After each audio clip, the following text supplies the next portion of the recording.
तमाम महाराष्ट्रातील ओबीसी वंचितांचं नेतृत्व श्रद्धेय श्री बाळासाहेब आंबेडकर, वंचितांची आई आदरणीय अंजलीताई आंबेडकर, वंचितांचे भविष्य आदरणीय सुजातादा आंबेडकर, वंचित बहुजन आघाडीच्या प्रदेशाध्यक्षा आदरणीय रेखाताई ठाकूर, मंचावरील सर्व वंचित बहुजन आघाडीचे आणि ओबीसीचे नेते, उपस्थित सर्व जमलेल्या बांधवांना माझा जय भीम, जय ओबीसी.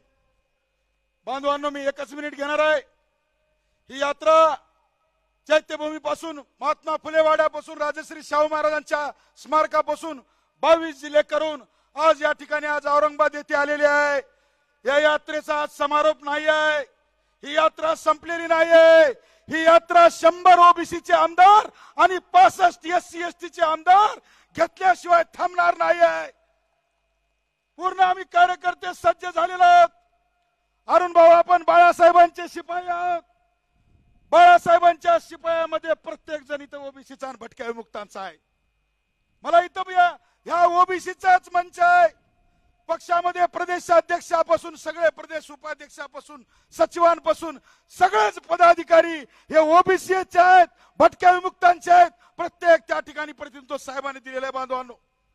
आणि म्हणून मी आपल्याला एवढंच सांगणार आहे, या ठिकाणी राज्यामधला भाजप आमचा नाही. 57 लाख सर्टिफिकेट बोगस भाजपने आणि देवेंद्र फडणवीसांनी दिलेले आहेत.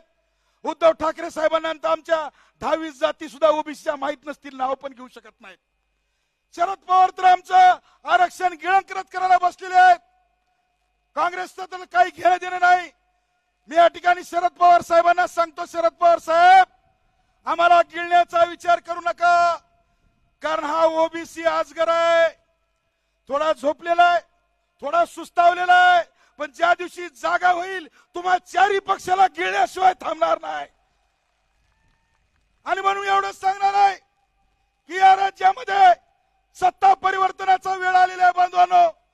आम्ही येणार आहोत, प्रत्येक जिल्ह्यामध्ये ओबीसी बांधवांचे मेळावा घेणार आहोत, प्रत्येक मतदारसंघामध्ये ओबीसीचे मेळावा घेणार आहोत. आम्ही थांबणार नाहीत. प्रत्येक समाजाचा शिपाई साहेबांचा आहे.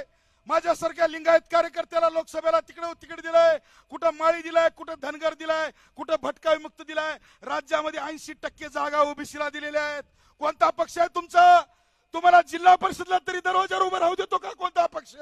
तरी गुलामी करतोय आम्ही त्यांची पिढ्यानपिढ्या. द्या की एकदा फेकून, द्या एकदा फेकून, उलटून टाका यांनी आम्ही मराठ्यांची सत्ता. अरे वेगवेगळ्या राज्याचे अनुभव घ्या. आसाममध्ये त्या विद्यार्थ्यांनी सत्ता उखाडली, दिल्लीमध्ये उखाडली. या राज्यातले हे मस्तवाल 150 निजामी मराठी आपण पाडू शकत नाही का? हो, पाडू शकतो का नाही? ताकदीनं. तर मग तयारी लागू, सज्ज व्हा. येणाऱ्या काळामध्ये वंचित बहुजन आघाडीच्या नेतृत्वाखाली, श्रद्धेय श्री बाळासाहेब आंबेडकर यांच्या नेतृत्वाखाली आपल्याला ओबीसी बहुजनांचं राज्य आणायचंय. एवढं बोलतो आणि थांबतो. जय हिंद, जय ओबीसी, जय बसवा. धन्यवाद.